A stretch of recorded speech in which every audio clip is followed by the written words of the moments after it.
everyone. Welcome to Dirty's Podcast, episode 4. This week we're going to take a bit of a turn. We're going to have some discussions, some deep discussions about some deep topics. And some of these are kind of near and dear to my heart, especially over the course of the past year. Year and a half, 2 years probably, where I've really started to, I've done a lot of reading, and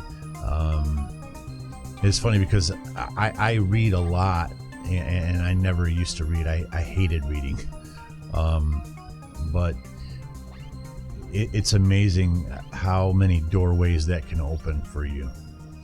And so today we're gonna talk about, primarily, if I had to put it in one word, I would say humanity and the direction that we're headed.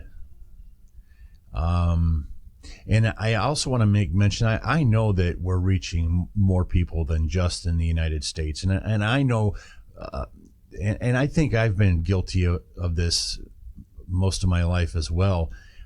You know, people in the United States tend to think that we're the only ones that exist. We don't consider other countries and other cultures, and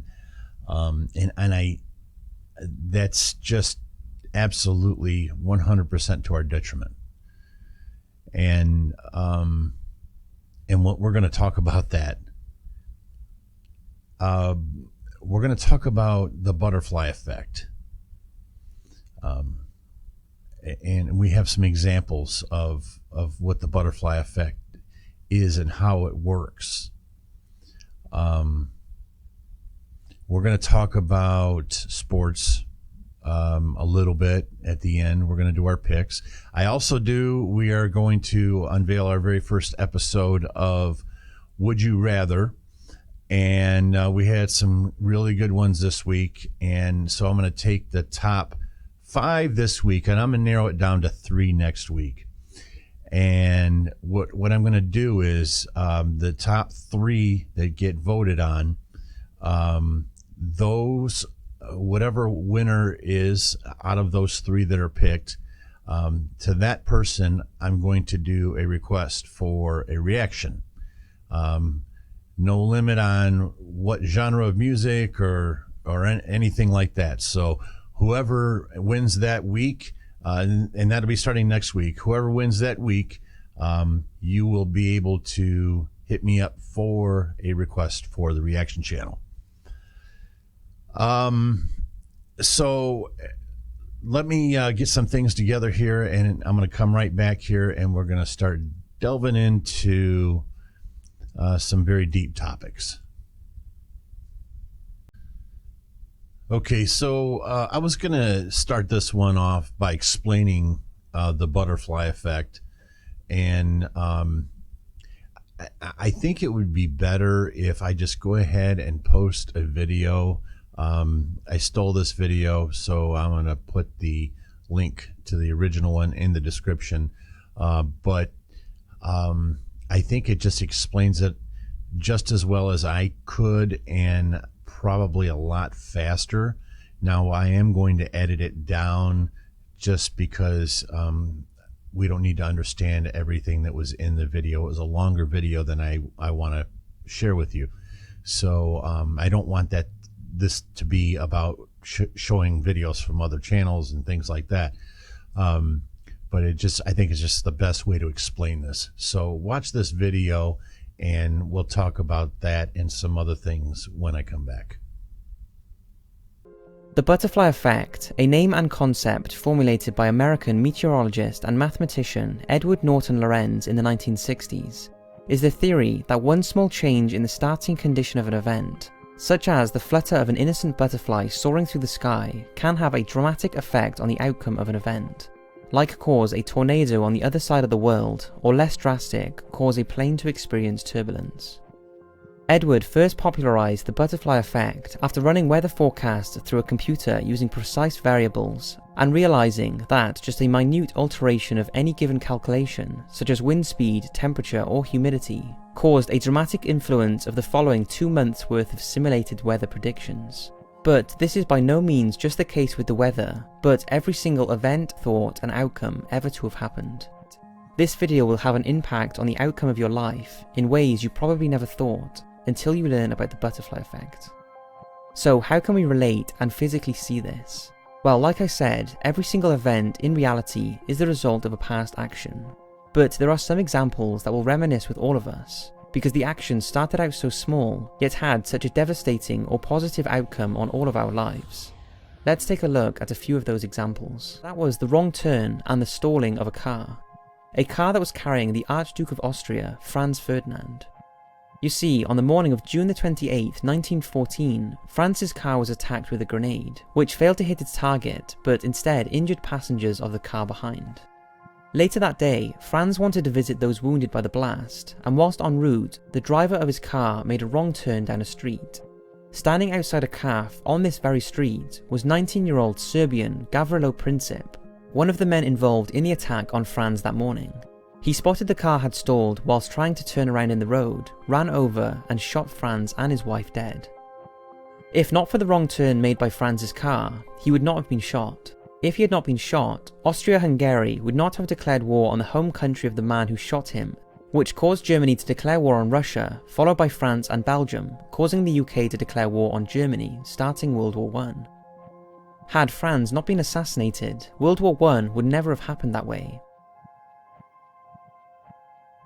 This one is interesting and is quite popular, because if JFK had not been assassinated, who knows what the outcome that would have had on the United States.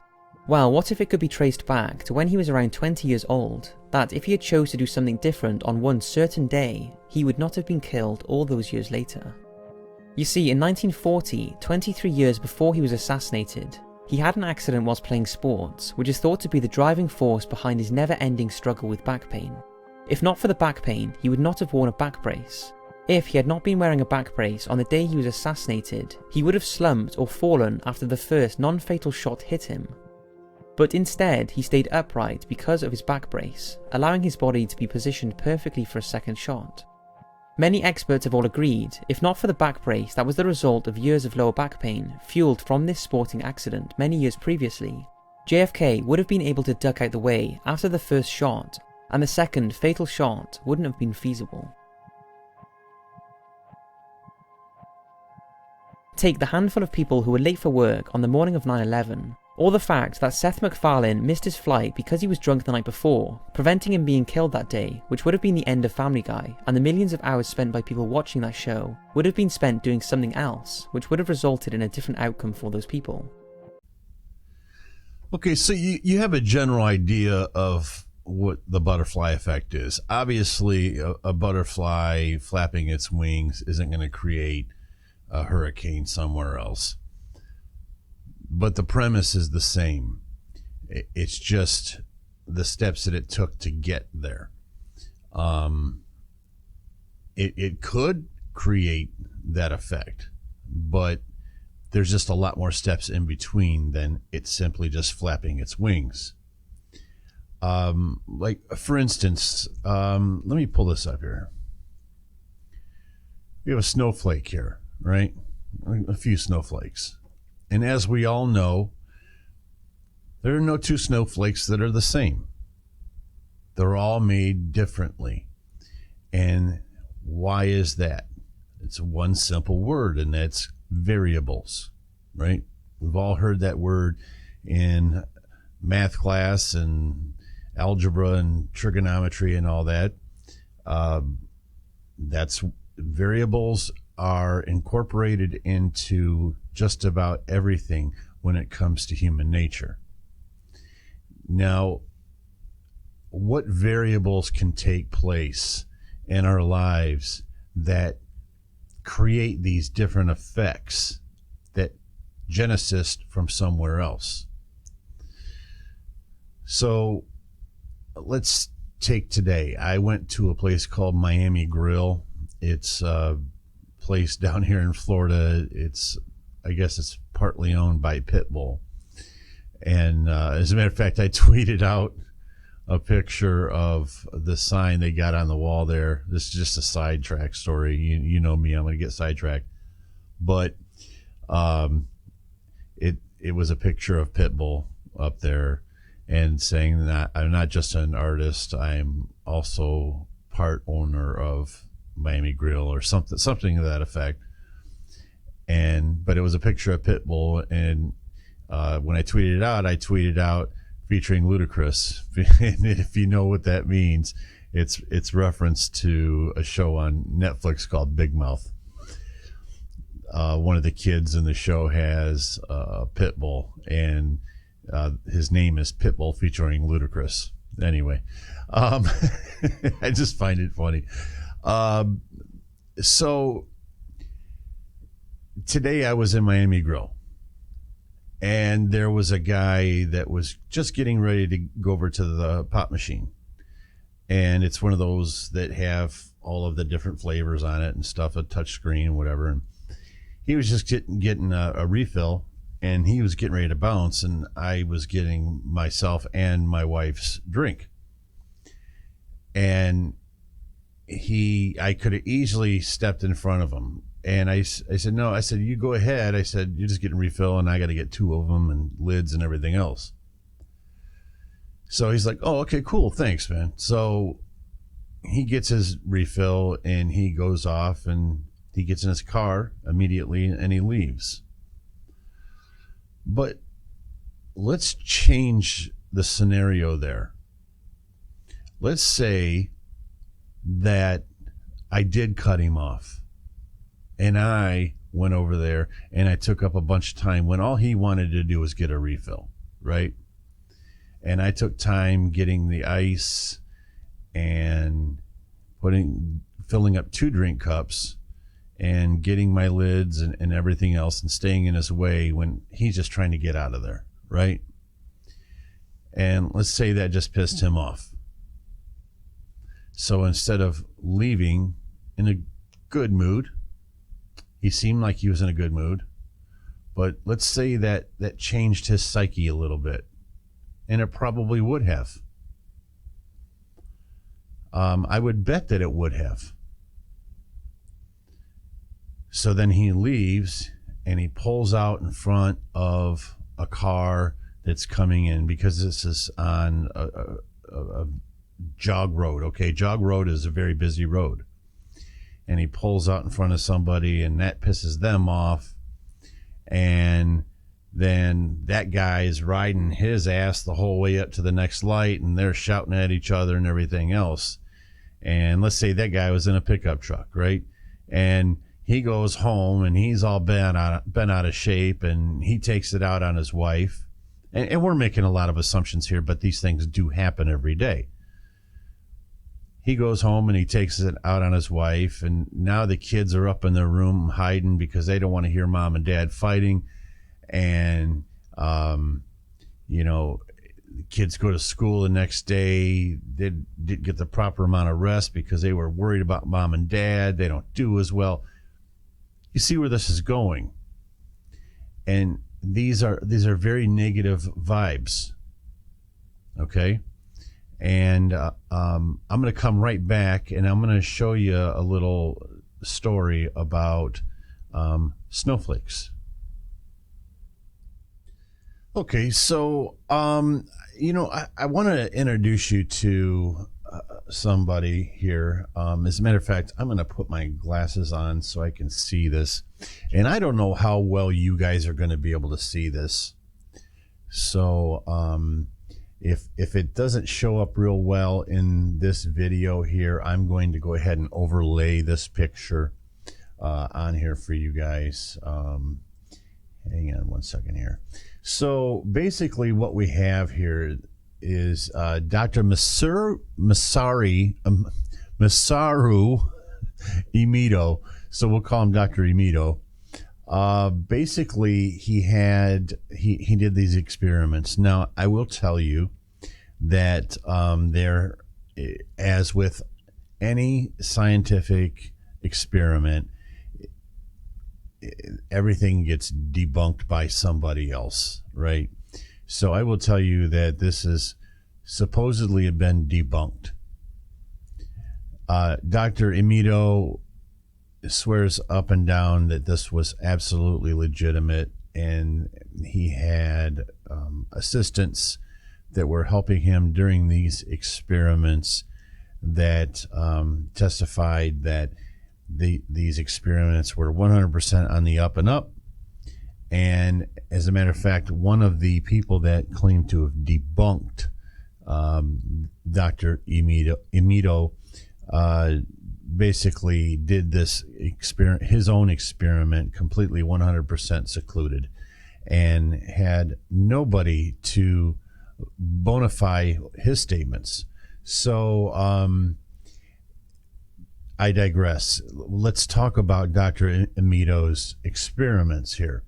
Now, what you are seeing here is some different images of snowflakes.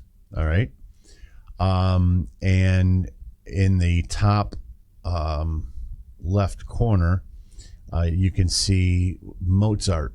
And this was what these are. The water molecules were frozen. Okay. But they were frozen slowly over time. And then during this freezing process, different things were basically, for lack of a better term, fed to the snowflakes that were going to take their shape. Okay. And in the top left corner, you can see this was when Mozart was being played. And then I don't know what song that is, Sinfonia de Mozart. But and then there's an image next to that that says the song Imagine from John Lennon. And then someone named Paz and Gracias and Estobas de Edas Azul, and then heavy metal. Now, I'm going to pull up another image here for you guys that also it was part of this experiment.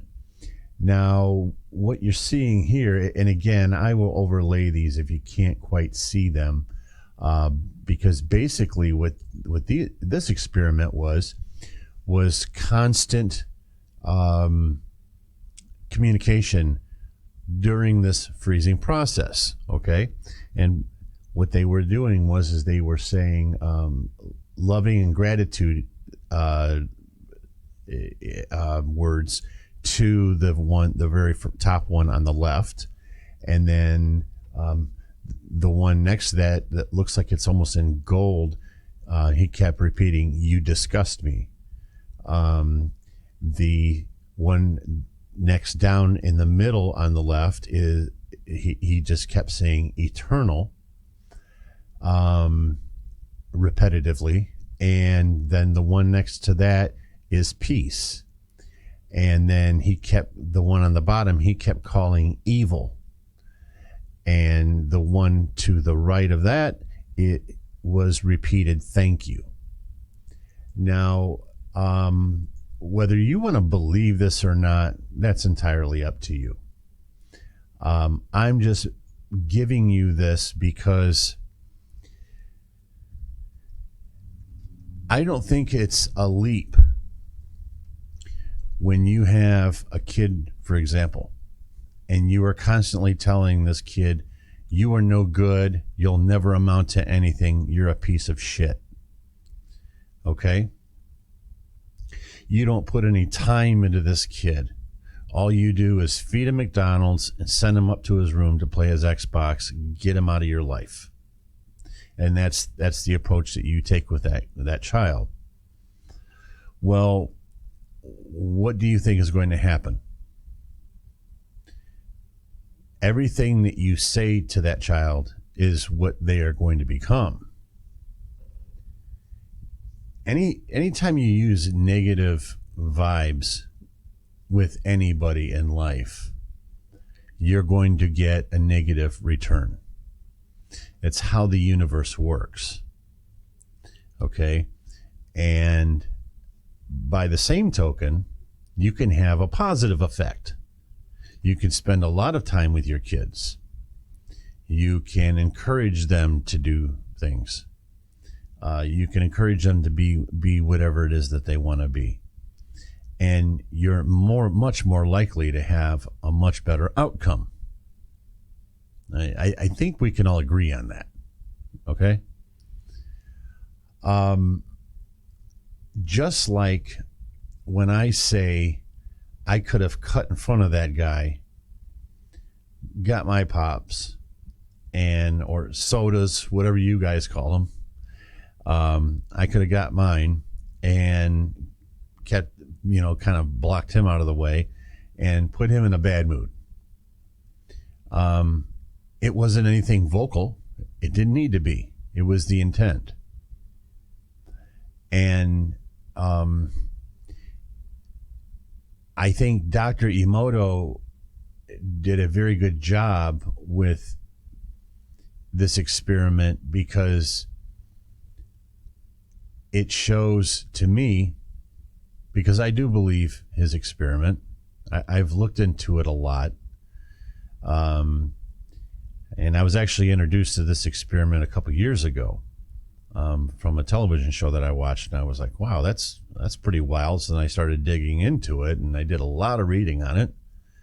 And I can tell you, it seems to have a lot of validity to me. And, when you sit there and you deliver a negative message to something as simple as a water molecule that becomes what we call a snowflake after it's frozen, this thing takes on a negative look, right? We saw the evil one, right? It looked almost evil. Then you have happy looking ones. You have all of these different types of looking snowflakes, right? Now, I'm not saying that we can fix the world overnight, but I am saying that with the butterfly effect, what we do now can make a huge difference in the world going forward. Simple little things like giving somebody some courtesy. You've heard me say this before. Hold the door open for somebody, even if they're 15, 20 steps behind you. Did it take that much effort? Did it take that much out of your day to send some goodwill to another human being? And I've really been working on this in my own life. And believe me, I have some of my own personal battles that I have to deal with. And it's not easy. It's not always easy. It's not easy always trying to be positive and to always trying to do the right thing. You're going to fail people sometimes, and that's just the way it goes. It starts to get to a point to where then it starts falling on them at that point, and if you do your best to put the effort into it, and you don't reap what you wanted out of it, it's much better that you at least you did your best to cultivate and in a positive manner whatever it is that you were trying to do. We go to holding the door open for somebody, letting somebody in front of you in traffic. Is it really that big of a deal to be one car behind? These things are very little in the scheme of our own lives, and they can have such a reverberating effect in the future. I will tell you, and when I come back, I'm very concerned about some things in the future. especially here in the United States, I'm very concerned about where we're heading and our own existence and our place in this world. There's some bad things happening, and they're fixable, but we have to start fixing them. You know, you can't take a rusty car that's been sitting there, you know, not moved. In other words, stuck in its ways, and expecting it to just fix itself. No, you've got to make some repairs, and it's going to cost a little, but it's worth it. So when I talk about fixing these things, here's one of the things that I'm referring to. I don't talk politics on this channel. And the reason that I don't talk politics is it's just way too polarizing, and there's a lot of immaturity and ignorance when it comes to the mindset of politics. And generally speaking, politics is a lot like religion. It's what you grew up with, right? If you grew up in a Democratic household, generally speaking, and allow me some generalities here, please, I beg of you. If you grew up in a Republican household, you have a higher propensity to become a Republican. If you grow up in a Catholic household, you have a higher propensity to end up becoming a Catholic and raising your kids Catholic, etc. And why is that? Well, the reason being is because there are sometimes extenuating circumstances. For example, I will tell you, my dad was a Democrat, but primarily because, first of all, he was a JFK Democrat. And I qualify that because JFK Democrats were not quite as liberal as some of almost all Democrats nowadays. Okay.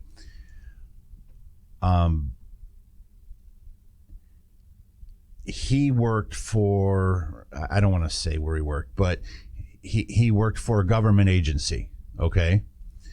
And this agency is a very well-known agency. Everybody uses this agency every day.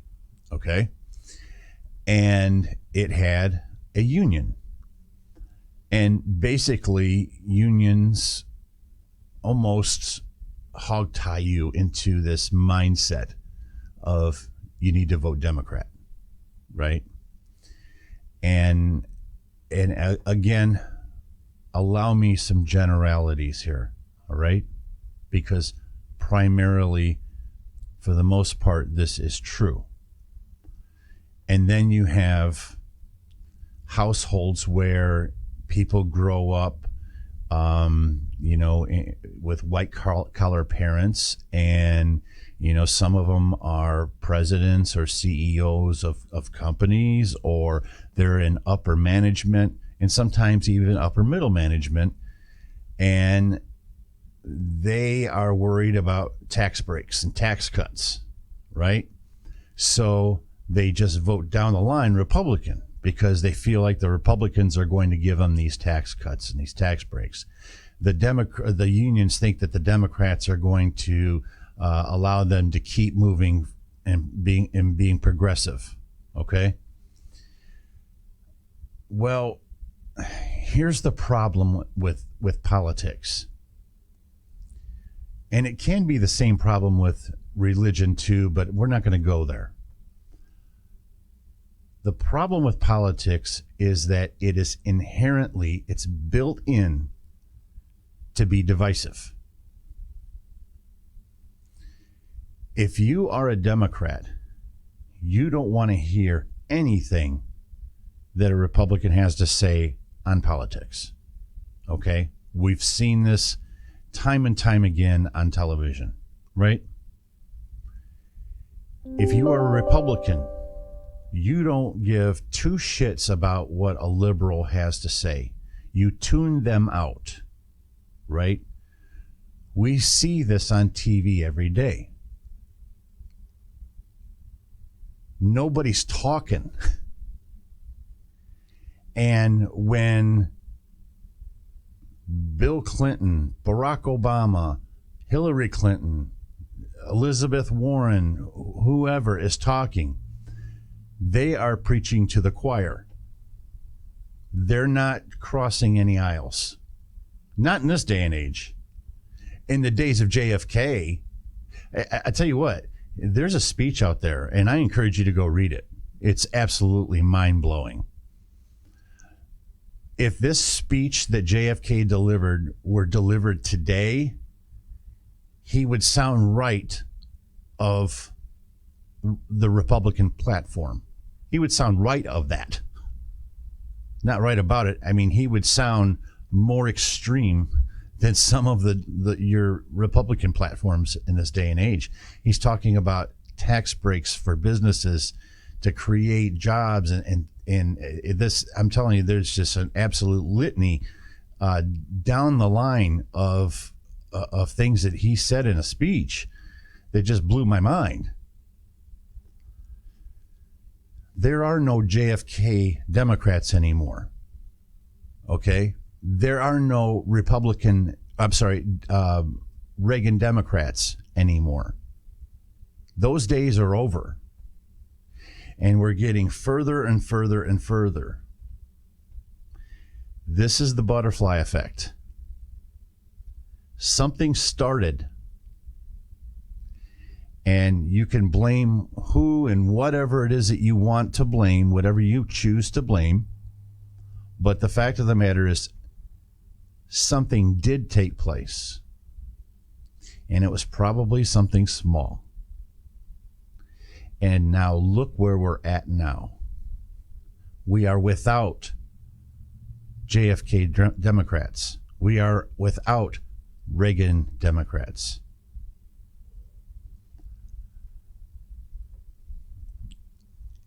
And it's terrifying. Because every year, every 4 years especially, it ramps up. And it becomes more divisive and more divisive and more divisive until either we have some sort of civil war or a revolution.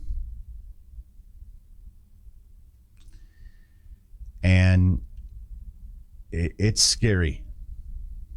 It's scary because it could be fixed by just simply listening, talking and listening to each other. But nobody's doing that. Few people are doing that.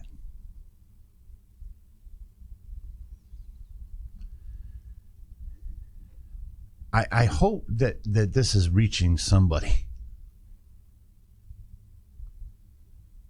That's my hope here, is that this is reaching somebody. Because I got a bombshell for you, and I hope you're tuning in. If you didn't tune into this whole podcast, I hope you hear this part right here. It's all an illusion. Politics is all an illusion. There's no truth to any of it.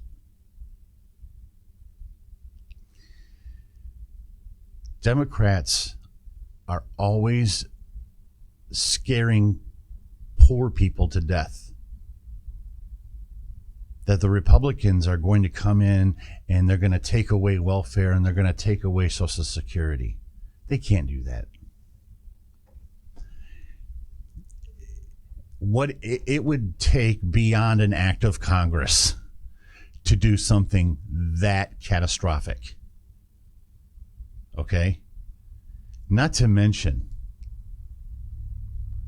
you would be so hard-pressed to find enough Republicans that have the sack to vote for something that catastrophic.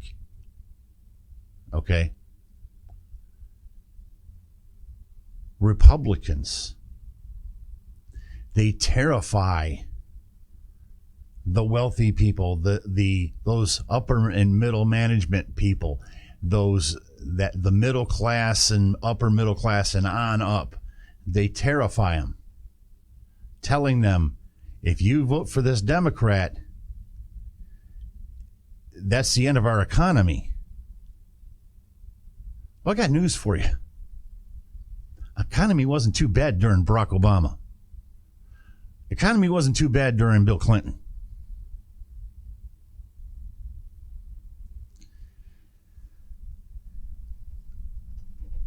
It's an illusion. These people are not working for you. They say they're working for you, but they're not working for you. They're working for the companies that put them there. On both sides. It's an illusion.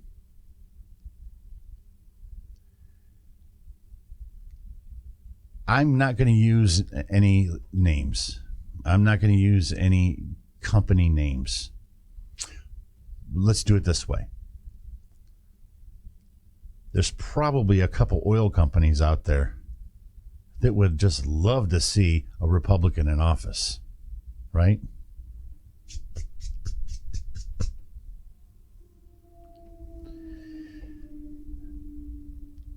And there are multiple companies out there that would do the same for a Democrat.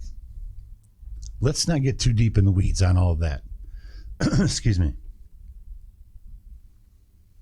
The point is that by the time they get to that level, either Congress, Senate, President, by the time they're at that level, they owe so many people.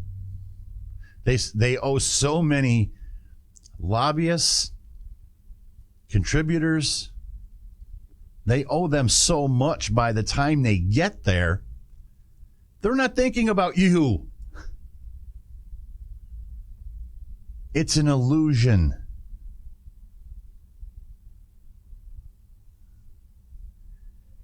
And it's keeping us apart. It's keeping us from talking. It's keeping us from listening. Because if you are a Democrat and you are watching MSNBC and that's all you watch, that's all you're going to get. They're going to preach to the choir. If you're watching Fox News, Fair and Balanced, is it really? Is it fair and balanced?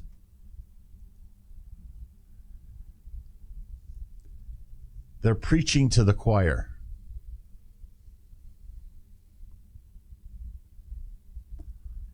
It's keeping us from talking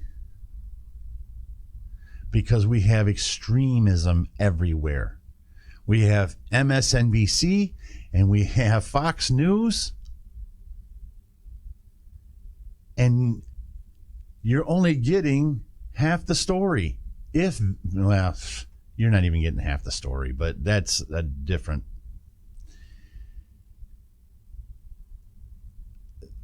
If that's all you're listening to, you know, and CNN isn't the fix either. I'm going to go on record as saying something that I swore I would never say. Okay? But I'm telling you this because there's a reason why. I think it's laughable that Donald Trump could have become president of this country. I'm not surprised.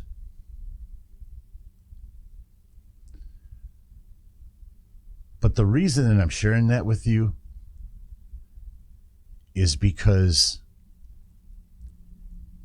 I watch CNN sometimes, and they have a magnificent bias against Donald Trump. It's in all their reporting. You just got to learn to listen. That's why I don't watch the news. I read on my own. And I've learned how to read between the lines. But when you're spoon-fed the same thing at 6 o'clock at night, every day, day after day, 365 days a year, guess what? That's what you shit out.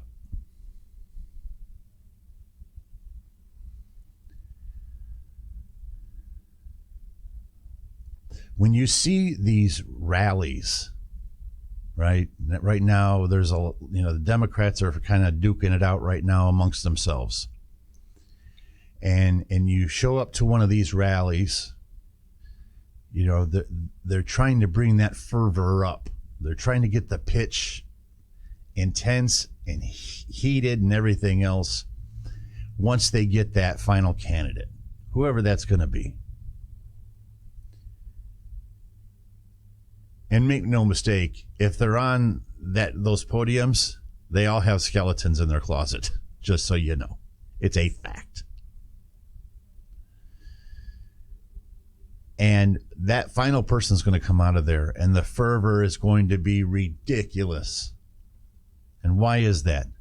Because the Democrats hate Donald Trump. They despise him. I'm not saying they're not within their rights to feel the way they do about some of the things that he does and says. Okay, I'm not here. I've already expressed my opinion as far as I'm going to go with it. But the fact of the matter is that while all of this is going on, what is happening? Excuse me. We're getting split further and further apart as we go. That's what this butterfly effect talk is all about. It's pushing us further and further away from each other. We're not talking.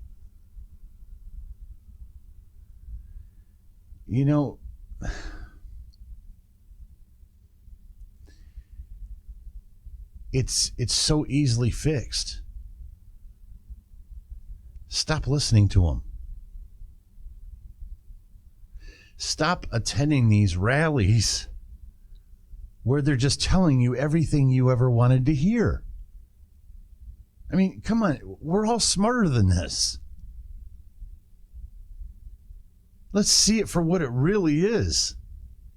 They're placating to the people that they know are going to vote for them, and they're just feeding them meat. They're feeding meat to the sharks. And everybody's going crazy. And guess what? Still waiting on that wall. And excuse me, guys. Hang on. Sorry about that. My dogs love to let me know when somebody's at the front door. So, but actually, that was a good time right there to kind of close out this part of the discussion. The bottom line is we have to start tuning out the noise. We have got to start talking to each other. That's the trick to coming together, is not listening to what somebody else told you to do or what somebody else told you was right. We all know in our hearts what's right. I mean, look at me. Do I look like somebody that would probably listen to rap or hip hop? I might look like somebody that listens to country, maybe. But no, I pretty much look like a metalhead. I love rap and hip hop. I've become an enormous fan.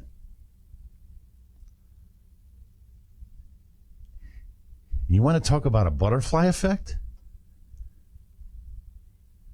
This all started because my daughter said to me, Dad, there's other music out there besides heavy metal. That's all you ever listen to. That's what started this whole thing.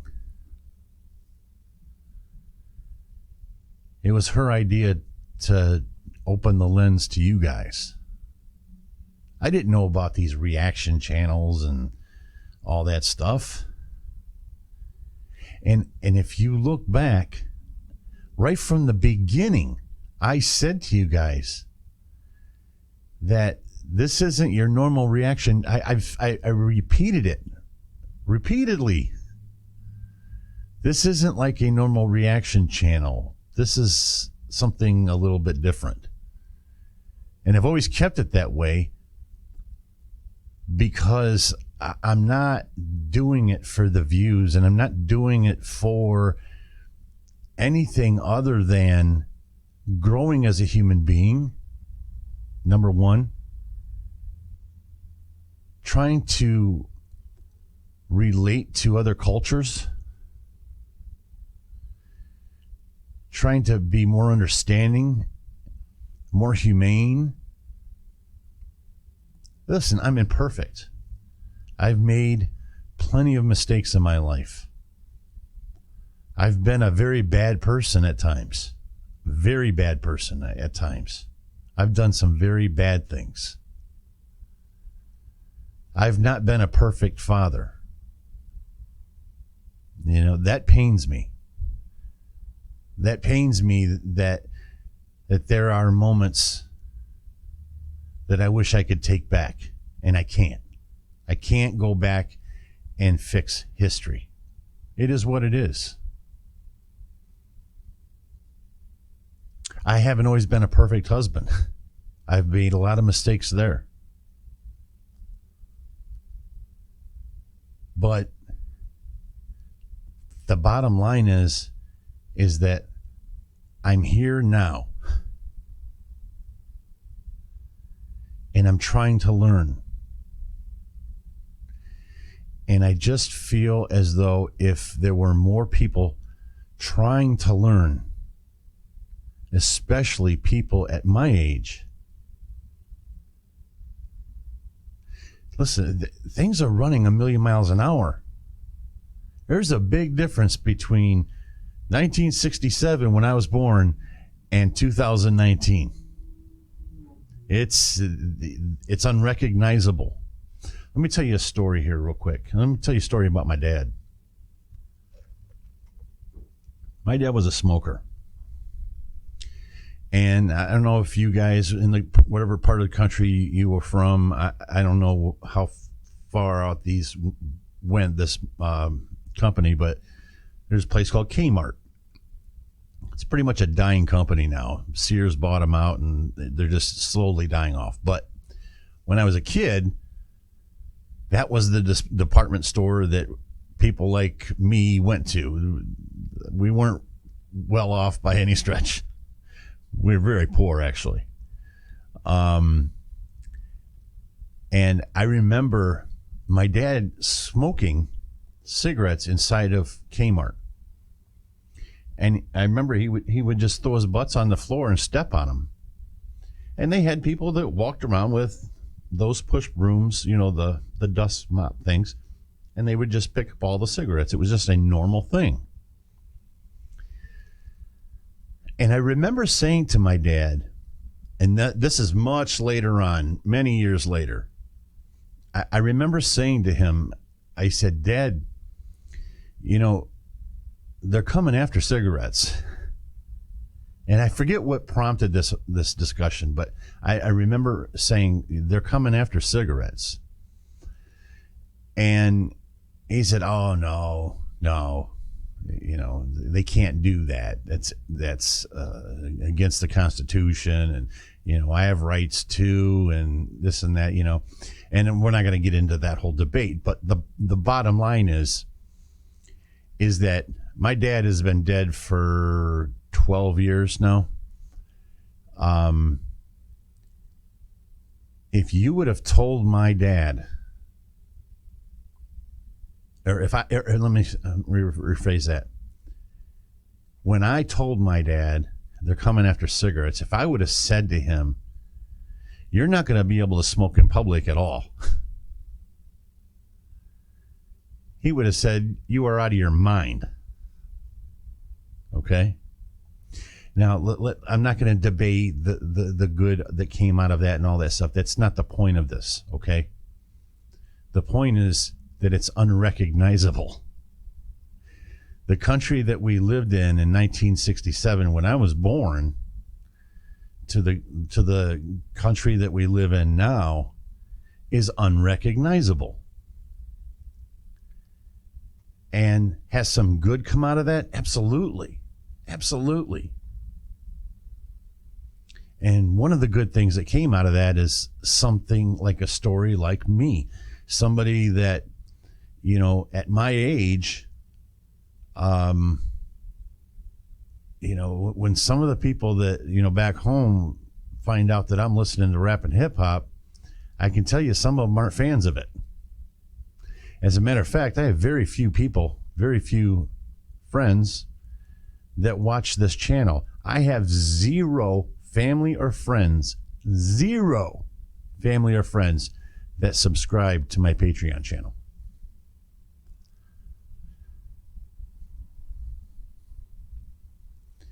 I don't care. It's okay. Let them be who they're going to be. I'm not complaining about that. But it goes to show you how against the grain I have to travel here to do what I want to do. And all of this started from a silly, stupid conversation with my daughter. Of her saying, Dad, there's other music out there besides heavy metal. Now it's grown into this channel of 28,000 subscribers, whatever, and got the Patreon channel, and I got 1,000 Twitter followers and 1,000 Instagram followers, and all of this whole thing all started from one tiny little sentence. That it was one sentence. Dad, there's other music out there other than heavy metal. That's what started it. And now look at it. Look at me. I'm a completely different person. I'm having conversations with people that I would have never have had conversations with before. One second. I had to take my medicine, so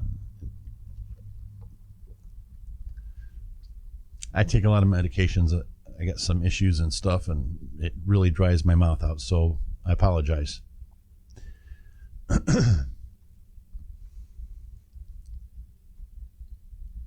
The butterfly effect is real, and I'm living proof.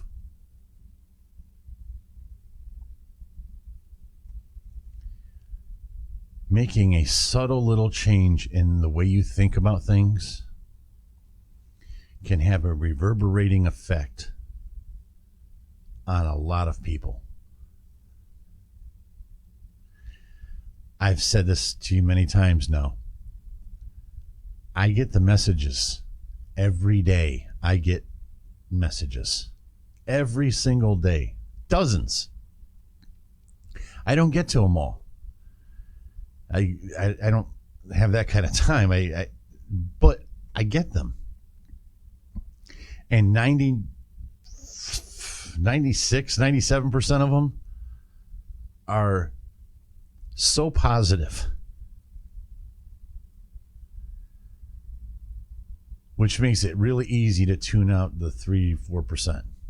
I tune them out, especially when 96, 97% of them are very positive.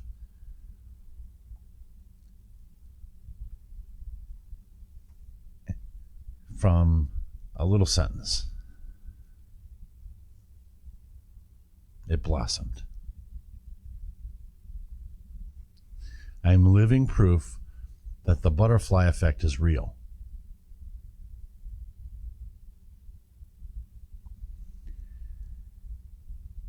Hold the door open for somebody. You never know what could happen.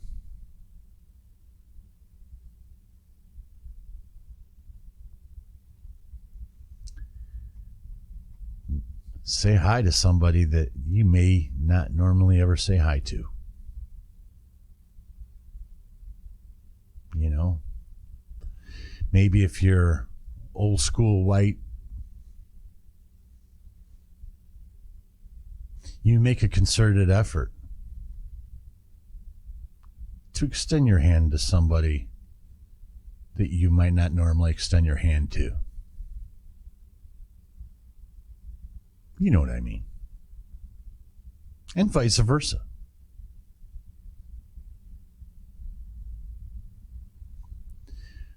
We can make a difference.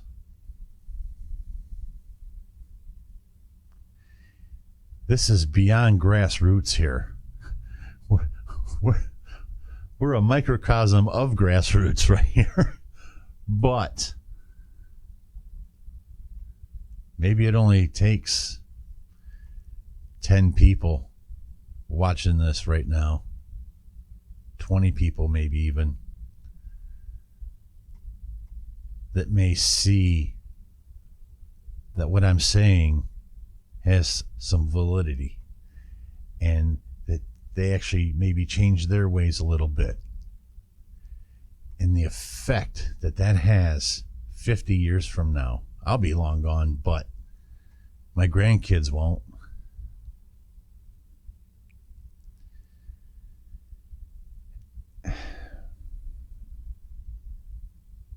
We can make a difference. I put effort into this every single day. Even when you don't see me posting videos, I'm working on this channel, and I'm working on making it better, and I'm working on making it more inclusive.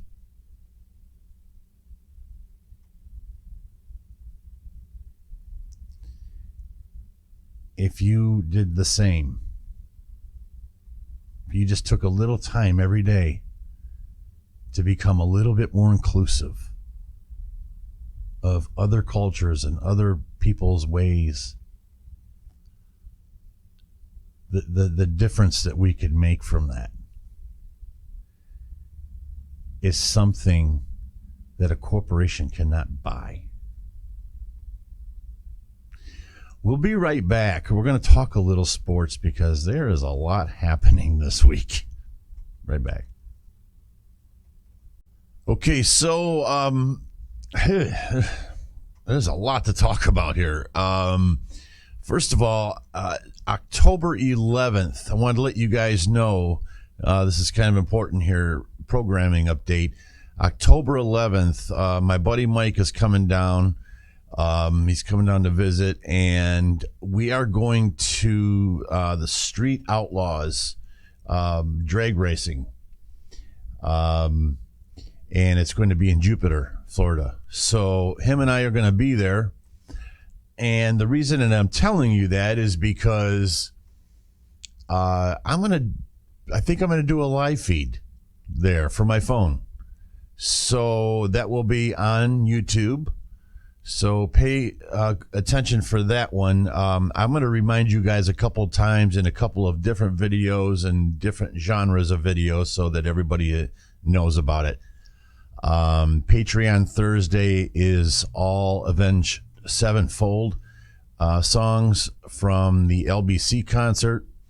So I'm going to mention it in that. And then this weekend, I will mention it a couple times in other genres as well. So, but I wanted to let you guys know that. I plan on taking my phone. I got one of those battery charger things. So I should be able to be on for a little while. Just kind of give you a report on everything there, and just have a little fun with dirty time, I guess. So the only thing that I'm going to ask of you guys is that hitting me up for requests during that time is pointless, because I'm not going to be able to read those and try to answer questions or anything like that while that's going on. So if you could please avoid doing that, I'd appreciate it. Trust me, I see all of your requests. So and they're all very repetitive for the most part. So but anyway, I will be doing a remote from Jupiter, Florida, Street Outlaws, drag racing. And if you're there and you happen to see me, stop and say hi. But I don't know. I'm not sure how many people will be in the area for that or whatever. But if you are, make sure you stop by and say hi. And also, we got to make sure we take care of our people over there at Sweetwater. They hook Dirty up. I got to take care of them. They're very, very loyal to me. So now that's set aside, let's talk a little football. Lots happened since last week. And to be honest with you, I'm going to kind of, because this one ran really long, I'm going to avoid talking about last week's picks. It wasn't a great week. It wasn't a terrible week. But I will post my total points for the season out of however many it is right now, right here. And so that you guys are aware of what took place there. But I will do picks today. But this particular podcast ran a little long this time, so trying to shave a little time here and there. But let's talk about NFL quarterbacks. Ben Roethlisberger out for the season. Blew me away. Ben Roethlisberger is the epitome of what a tough quarterback is. And that's what we're going to talk about for a minute here. We're going to talk about tough quarterbacks because they're dropping like flies.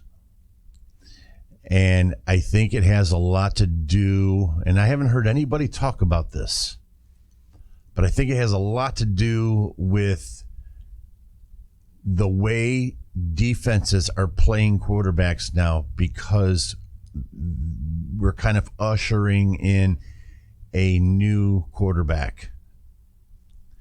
For example, we have Lamar Jackson, who is absolutely killing it right now, but he's killed it against some very bad teams. So let's pump the brakes on that one right now. But Deshaun Watson, Cam Newton, Andrew Luck. The only one that one of these quarterbacks that I just mentioned, other than Ben Roethlisberger is not known for his legs. But out of these guys, he's the only one that, other than him, all of these quarterbacks are known for being running quarterbacks. You know, they're not traditional pocket passers. All right. And now Russell Wilson is the exception. And what's the difference here?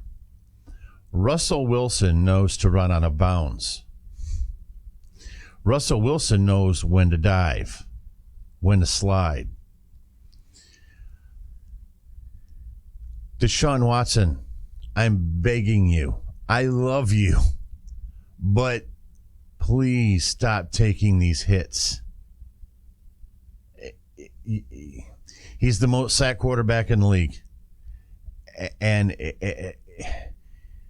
it's not just that. He's not running out of bounds. He's getting that extra yard. Stop taking the hits. You know, Cam is in a boot again. As of right now, it's now Thursday. I still don't know if Cam's playing this weekend. He's back in a soft cast or air boot, whatever you want to call it. Andrew Luck is done. He's retired. And again, Ben Roethlisberger, he's out for the season. Baker Mayfield, good luck. You know, trust me, you Browns fans, you're not going to get any sympathy from me, okay? I'm a diehard Steelers fan, okay? So it's in my DNA to hate the Browns, okay? But I don't want to see anybody get hurt either. I want, as a Steelers fan, I want to face the best Cleveland Browns team there is, right? And I would think that you would want that as well. Well, obviously, you're not going to get the best Steelers team. Ben's out. We'll talk a little bit about Mason Rudolph, but Baker Mayfield he's in a very similar situation as Deshaun Watson. One big difference. Deshaun Watson can run. You can't. And while we're on Baker Mayfield, will you please shut the fuck up? Just shut up. You haven't done anything. You got whooped on by a less than average Tennessee Titan team who just got their ass kicked last week. And you beat a team with their third string quarterback missing 7 starters. Absolutely one of the top 3 linebackers in the league, C.J. Mosley. Jamison Crowder. The only thing that they had to offer at all was Le'Veon Bell. And Le'Veon Bell, they outran him. They outran the Browns. Freddie Kitchens. Is that his name? Freddie? Yeah.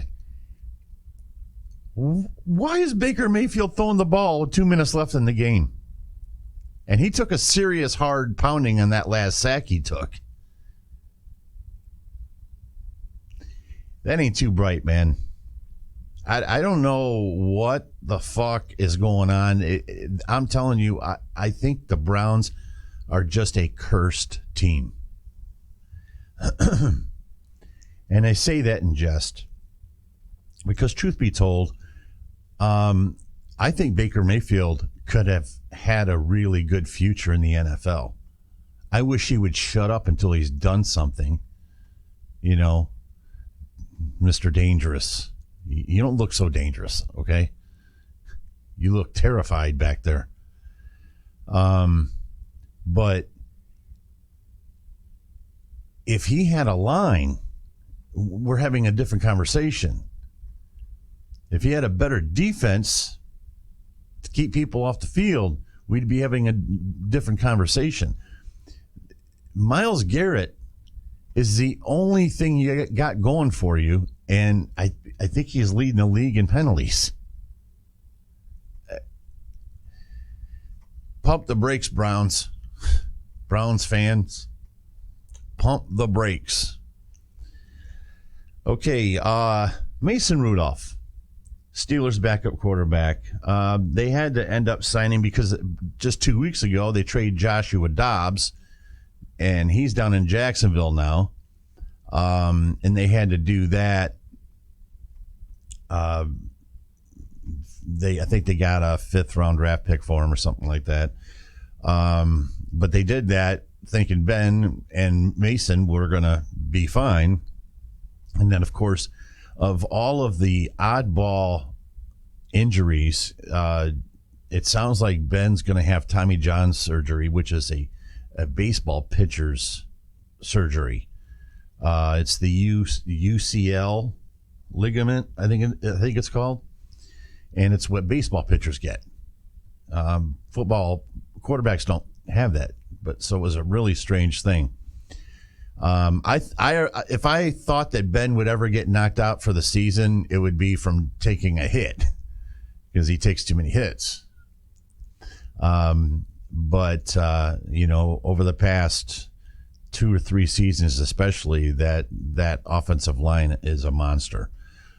So thankfully for that, because and actually it's been the past 4 or 5 seasons. It's just that one or another has been hurt. Marquise Pouncey was out. Marcus Gilbert was out, for seasons at a time. So, and now they lost Marcus Gilbert, but still what a fantastic line. But Mason Rudolph, I'm not throwing in the towel yet on the Steelers. At least as far as Mason Rudolph being a problem. The problem is James Conner, and I talked about this last week. James Conner is not an NFL feature back. And I don't know when the Steelers are going to get this through their heads. Benny Snell had, 1 carry, and he went for like 20-some yards? And you don't put him back in the game?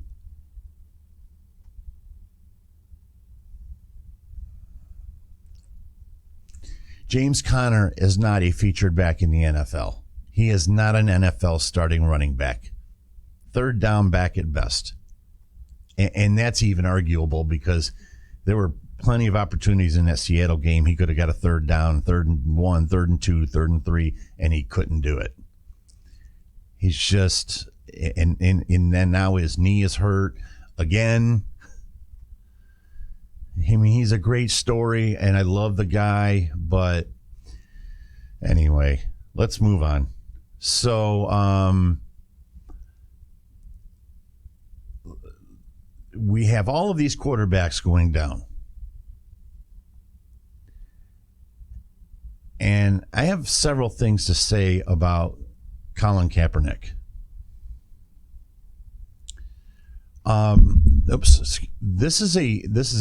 There are a lot of wheels turning in on this one. There's no right or wrong side to take if you're going to take a side on Colin Kaepernick. I had no problem with him kneeling. Let's go back a little bit, okay? Zero problem with that. And let me tell you why. Some of you guys know how I feel about this geography stuff. I've talked about this on a different channel, and some of you that have been to that other channel know how I feel about that. We aren't special. Everything that's happened to humanity is done through happenstance, okay? We happened to be born in the United States of America, those of us that have been. There's no reason to take pride in that, okay? It's happenstance. We were all tiny little sperm that swam our way to an egg, and we were born, and we happened to be born here. Could have just as easily happened in Uganda. Could have just as easily happened in North Korea. It's happenstance. This whole beating our chest, saying that we're the best and all that stuff, it drives me insane. I hate it. I hate it. And I get shit for it. You know, my best friend, he's the complete opposite. All right? He's a flag waver. Good for him. But it doesn't mean he's not my best friend still. He's still my best friend. You know, we can have disagreements, but I hate it. I can't stand this beating our chest all the time and all that stuff. What does this have to do with Colin Kaepernick? Colin Kaepernick started taking this knee as a protest to police. But these are police in the United States of America. Police in the United States of America have way too much authority. Okay? Way too much authority. Way too much leniency. Way too many variables. Now we're going back to variables again. Okay? Way too many variables involved in being a police officer in the United States of America. And when you give them that kind of rope, unfortunately, some of those people are going to take advantage of it. I am not saying that all cops are bad, but there are a lot of bad cops. And this is human nature. That you're going to find this in any walk of life. You're going to find people with reaction channels that are just bad people. Some of you might think that I'm one of them, and that's fine. But no matter what walk of life you're in, you could work at McDonald's. Some of the people there are going to be good, and some of them are going to be bad. And when the difference being is that somebody that works at McDonald's doesn't carry a PR-24 and a 9mm. That's your difference. Colin Kaepernick took a stand.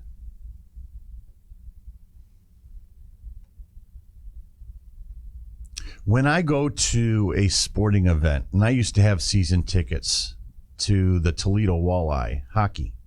It's a minor league team, so tickets are really cheap, and it wasn't a far drive or anything like that.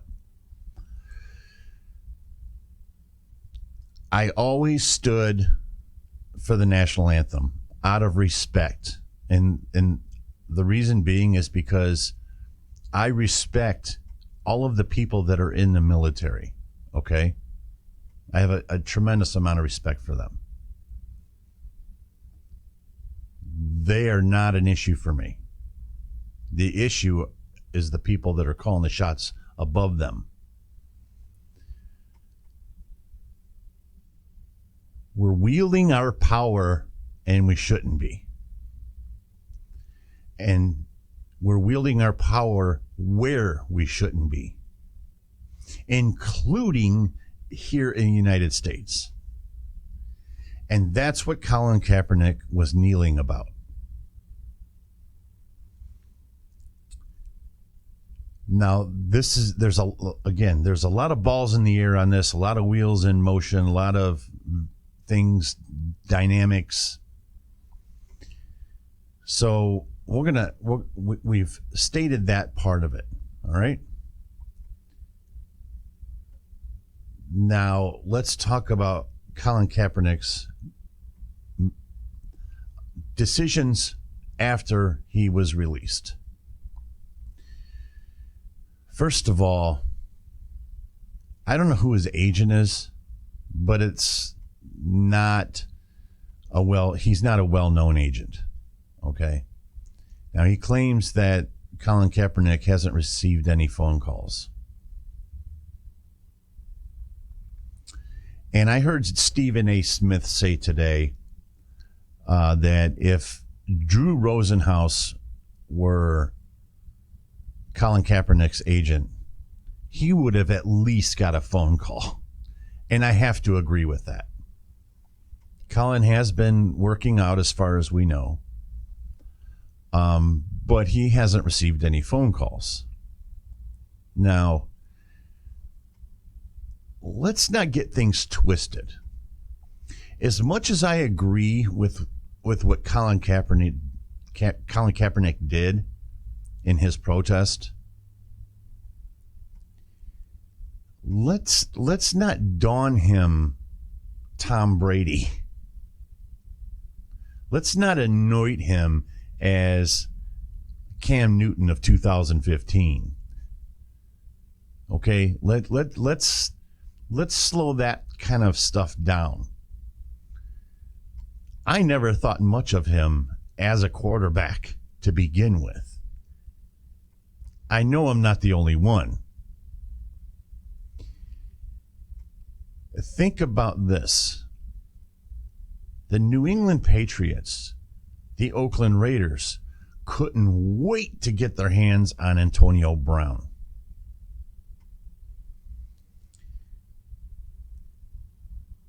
There are a lot of teams now, because of all these quarterbacks that have went down, there are a lot of teams out there that are in dire need of a quarterback.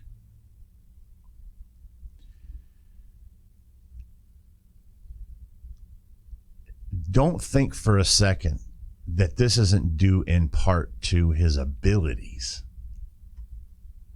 Okay? So then you're compounding the problem with the next issue, which is Colin Kaepernick's girlfriend. And she's out there calling, as well as he did. He called all of the NFL owners slave owners. Well, Colin, I hate to tell you that whether you're right about that or not is irrelevant. You don't say that. If you truly want to work it in the NFL, that's the last thing you say. At least Antonio Brown, as repulsive as some of the accusations that are out there on him, he's still got that $1 million smile. If you really want to work in the NFL, that is not the way to go about doing it. Let's just call for what it is. I'm not sure Colin Kaepernick actually wants to. He could easily go to the CFL. We know for a fact that teams from the CFL have contacted his agent. We have the XFL and AFL and all kinds of different venues. If you really wanted to be a quarterback and prove your worth, there are ways around it. Okay? There are ways of showing people. Kurt Warner came from Arena Football League. So I'm not sure that he actually wants to be a quarterback anymore. I think it's more about the cause, and that's okay. But I think we need to be careful here about getting caught up. You know, it's like I was talking about a little bit ago. That's the kind of thing right there to keep us from talking. That's where that division comes in. And we know about that butterfly effect.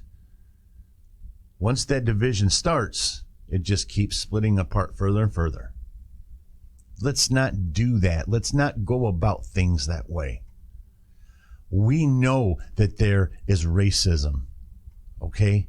There are a lot of people that are extremely aware of the level of racism, okay? All of the owners in the NFL are white. That's a problem. I know it. It's a huge fucking problem.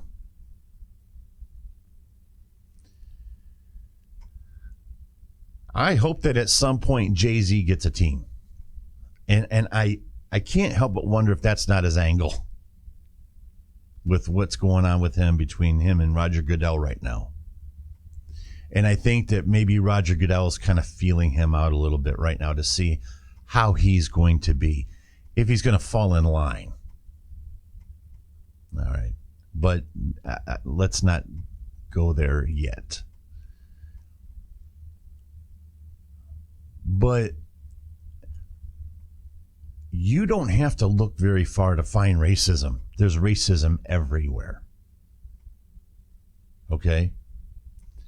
And by the way, it's not just racism against black people, okay?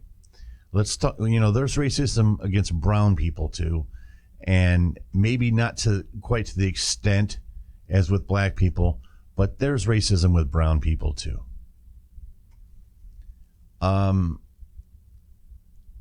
So let's not forget about our Latino brothers and sisters either. But Colin Kaepernick, if you want to be an NFL quarterback, you don't call all of the owners in the NFL slave owners. It's a divisive means. And you don't use your girlfriend to send her out there to support everything that you're saying, and to saying that 0 teams have ever contacted your agent, when we know that 2 years ago at least 2 teams did.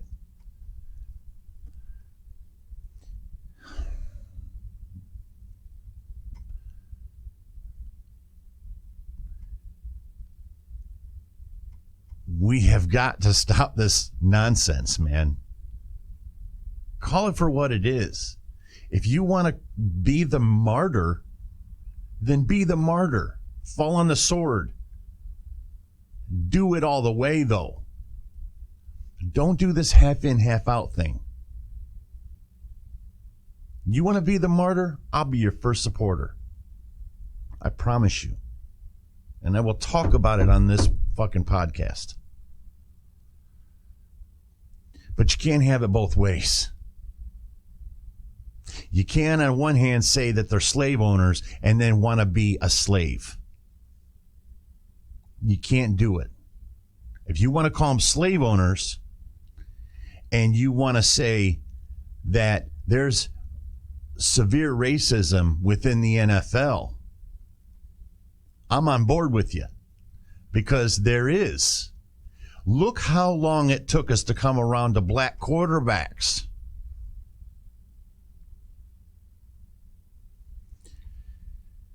Thank God for Doug Williams. Got him a Super Bowl win.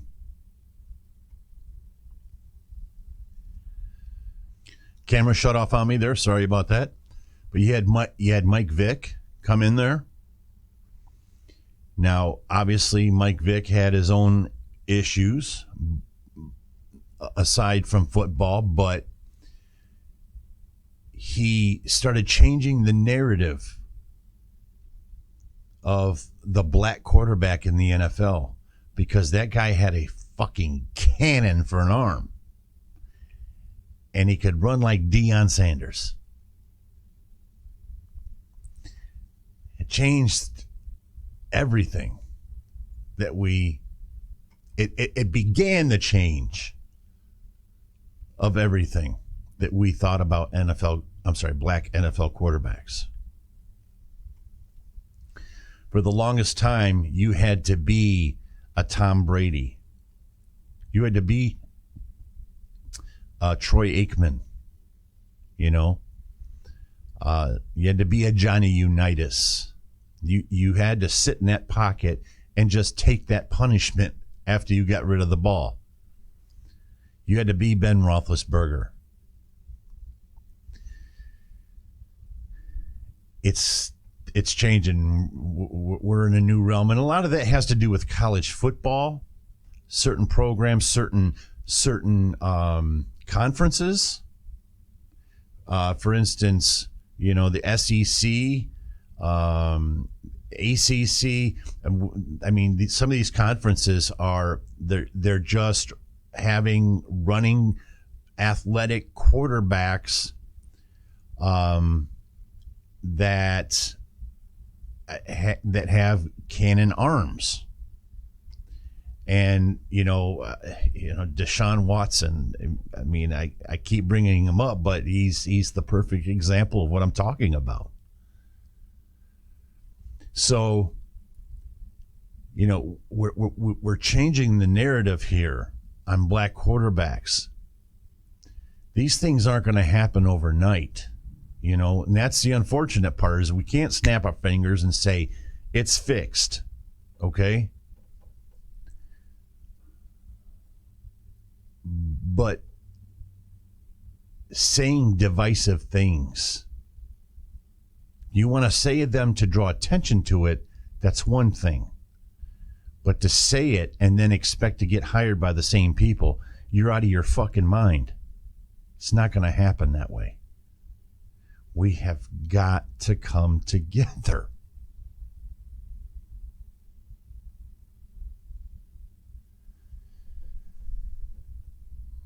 We have got to find common ground here. That doesn't mean we have to change each other's cultures, okay? This is the melting pot. The United States of America is an experiment. And it went awry. But there's some good things too. Then some of those good things are that we all bring something to the table.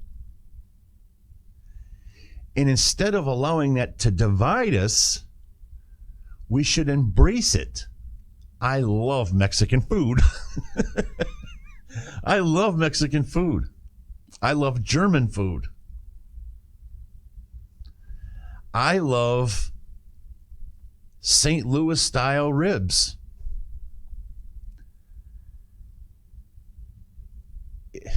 Obviously, I just love food. Who are we fucking kidding here? But no, seriously.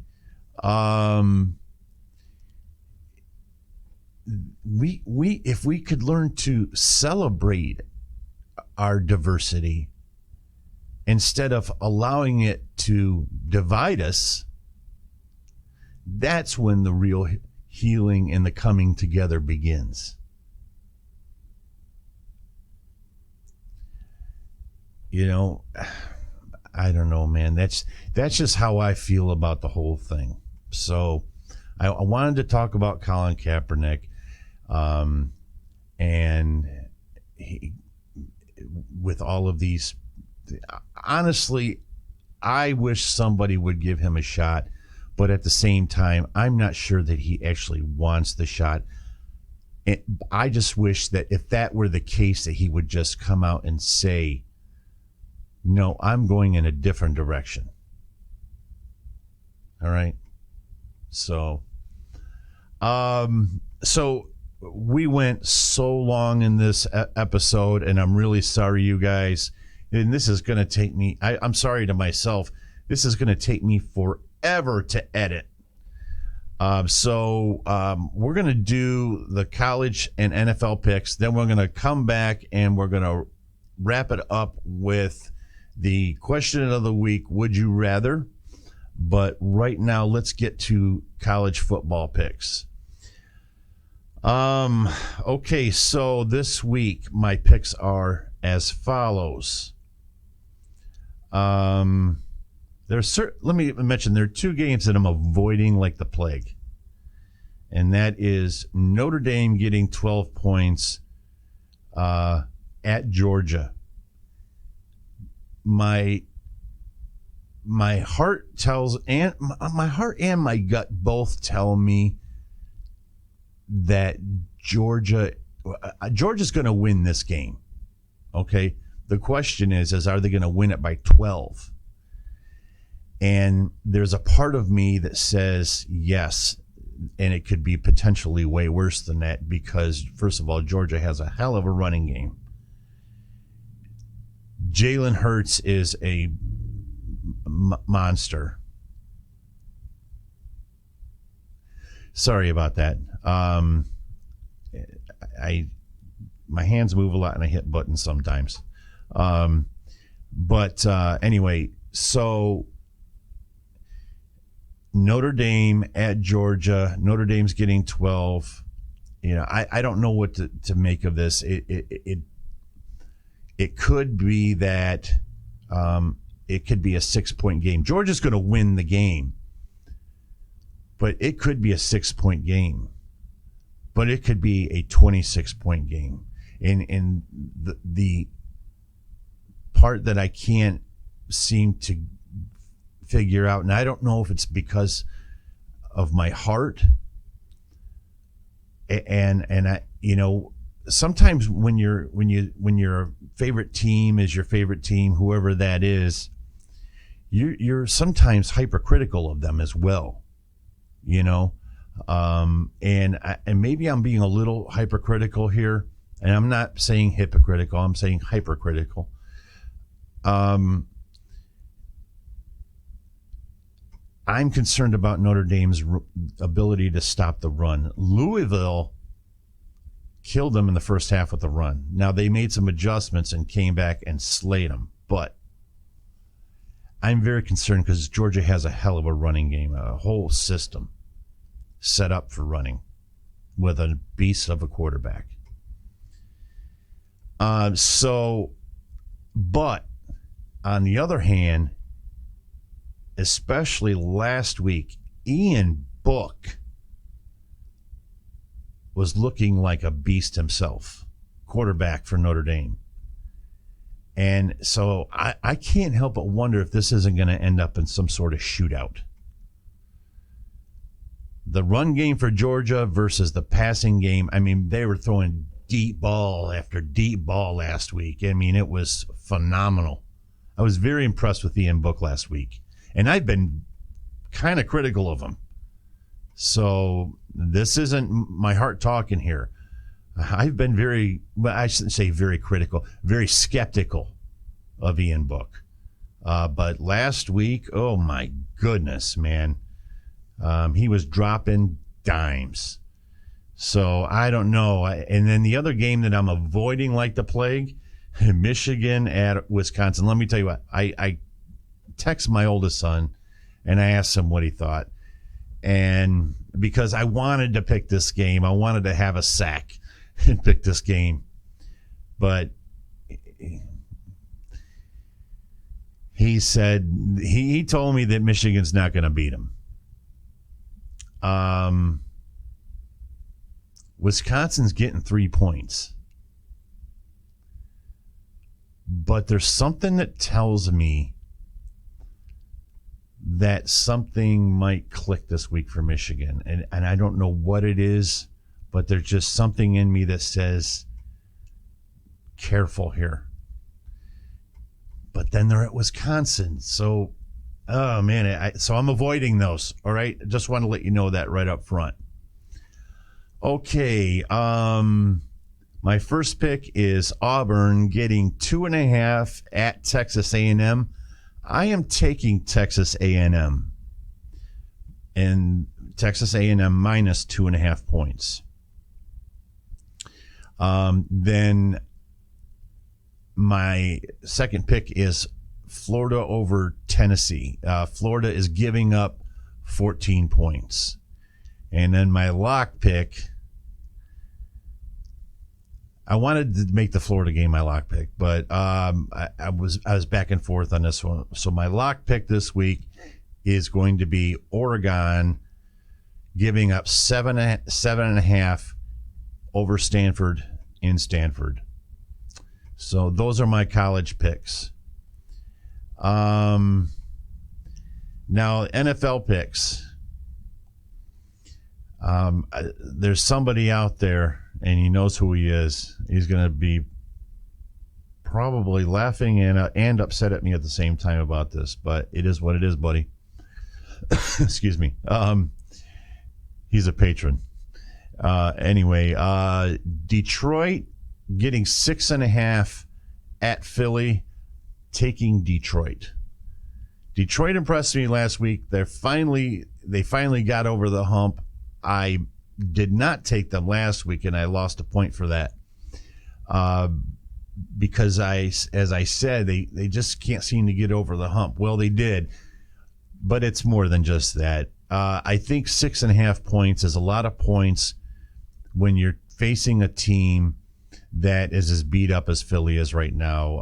As a matter of fact, yesterday they didn't even have a practice because they're that banged up right now. So that's not a good sign. And then I was debating on this one or the other one for my lock pick. But so my second pick is going to be Carolina giving up 1.5 points at Arizona. I'm taking Arizona. And you guys know I've been all over Cam Newton this year, but he's not playing well. There's something wrong with his throwing, and I don't know what it is. But now he's back in the soft cast again, and I just can't trust it, man. So I'm taking Arizona with the 1.5 points. And my lock pick this week, shocker, it seems almost too easy, which kind of scares me because I've said that before and I've lost. Rams at Cleveland. Rams only giving up 3 points. Listen, I said it earlier, Cleveland has not been impressive in any way, shape, or form. And their offensive line is a mess. And you're going to face Sam Darnold. Come on, man. Let's get real here. And if Myles Garrett can't stop getting all these penalties, you can't give up yards to Jared Goff and Cup and it's their primary receiver. Damn it. And anyway, but Todd Gurley, if they get up early, they just got to feed the ball to Todd Gurley, and I forget the other running back's name who's been kind of supporting him because Gurley's a little banged up too. I don't care what he says, you can tell he's just not running the same. But I just if they're giving up those kind of yards to Le'Veon Bell, and New York Jets didn't even have an offense. I can imagine what Todd Gurley's going to do to him. So, and Jared Goff is dropping dimes right now. So, I could see that game getting really ugly. So, only giving up 3 points. I'm all over that one. So, be right back with the question of the week.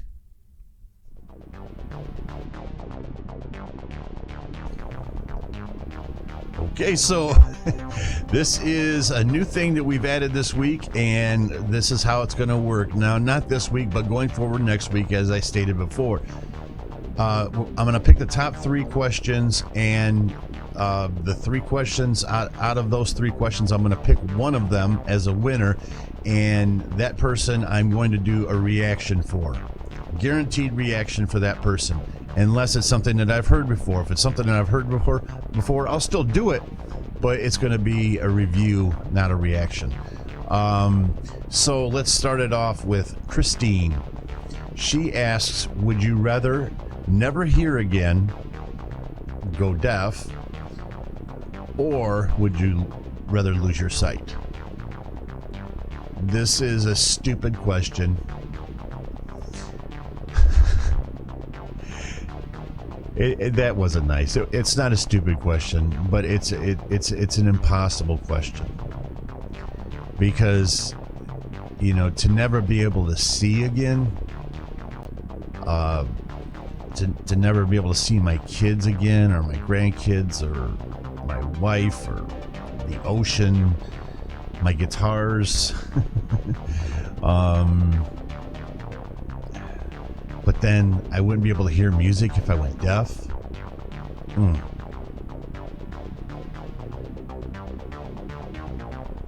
Good one, Christine.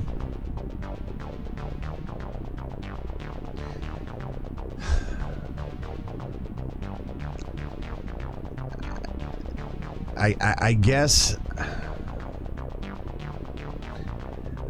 I'd rather lose my sight.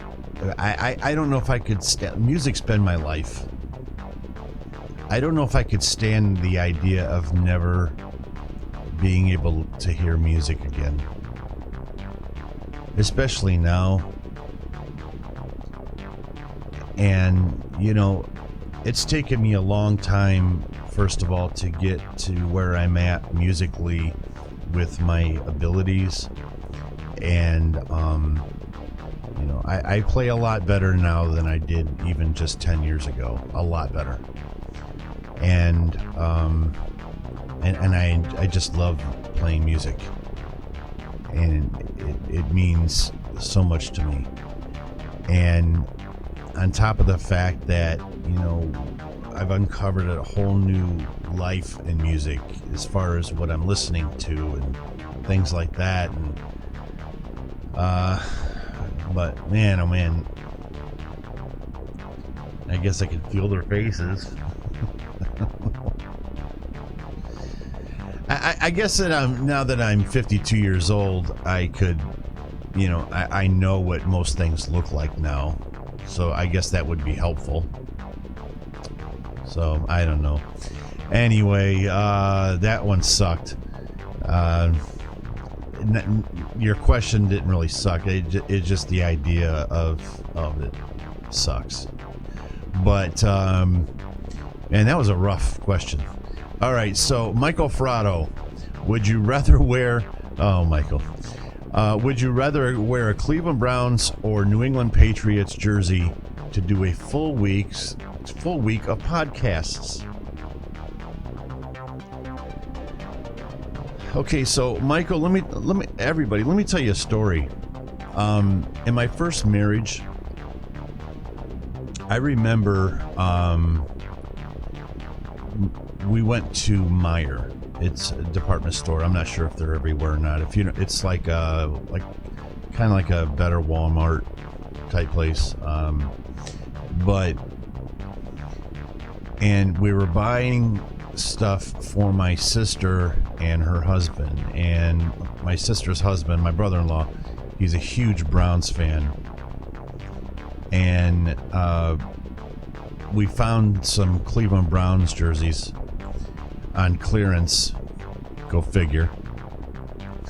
This is 20 years ago, probably. I don't know. Somewhere in there. And we were at Meijer, and so we decided to get him a Browns jersey. I don't remember who it was. I can't remember. I'm pretty sure it was a quarterback, but it could have been Eric Metcalf. But I'm not sure. I remember it was a very popular player, at least as far as the Browns go. But as we're buying it, I refused to touch it. I remember we were standing up at the conveyor thing, you know, and I usually would take the stuff out, and I still do. I take the stuff out and put it up on the conveyor, and I refused to touch it. I wouldn't even touch that fucking thing. So, Michael, the answer is very easy. It would have to be the New England Patriots, but I wouldn't wear one of theirs either. So, there you go. So, Gimme Weed. Gimme Weed, his name is Michael. He's a solid motherfucker, man. Michael's a badass dude, too, man. I've had some really good messages from him, and yeah, he's good people. He's from a very rough place, and but anyway, so but he's not a patron, but he's been a staunch supporter of my YouTube channel, and he's always there commenting and things like that, and sends me DMs on Twitter, and just a good dude, man. Anyway, so his question is, would you rather win the lottery for $1 million for myself, or $10 million for my homie? You know, and when I saw this question, I'm like, you know, this is actually, of the three, this is the easiest one. And I'll tell you why it's the easiest one. First of all, it would be $10 million for my best friend. And the reason, a big part of the reason is because we've always talked before, especially before his wife passed away. We always talked about the lottery, and they play and we play sometimes, and I know that he would, if he won $10 million, he would probably give me $1 million. He'd at least give me $500,000. And even if he only gave me the $500,000, by the time it was all said and done, because when we all retire, we're going to be probably living in the same vicinity of each other and stuff. And so by the time we paid for enough rounds of golf and maybe did a little traveling or something like that, he'd probably end up spending $1 million on me anyway. So I'd rather have him have the $10 million and hook me up a little bit and take care of his daughter and his grandkids, and that, to me, that one was a pretty easy one. So all right, so that's it for the week, you guys. Now again, don't forget, next week on Would You Rather, post your questions. Whoever wins, the three that get voted on the most is the ones I'll read, and I'll pick one of those. We'll do a video. I'll react to it, whatever genre, whatever it is that you guys want. I'll react to it. Promise you, guarantee it. And it'll happen within a few days of me picking it. All right. So, and don't forget, October 11th, I'll be in Jupiter, Florida, watching the drag races, Street Outlaws. And so if you're there, look me up. Otherwise, I will be doing a live feed, at least part of the time. And depends on how long my battery lasts on my phone, I guess. So, but anyways, listen, guys, this whole episode was about the butterfly effect and how we can affect it. We are the butterflies, and we can make the change. And it can't happen overnight, but it can happen.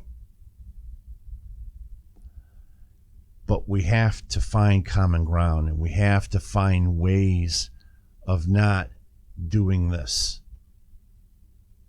Whether it's politics, whether it's about race, whether it's about sexual preferences, whether it's about religion.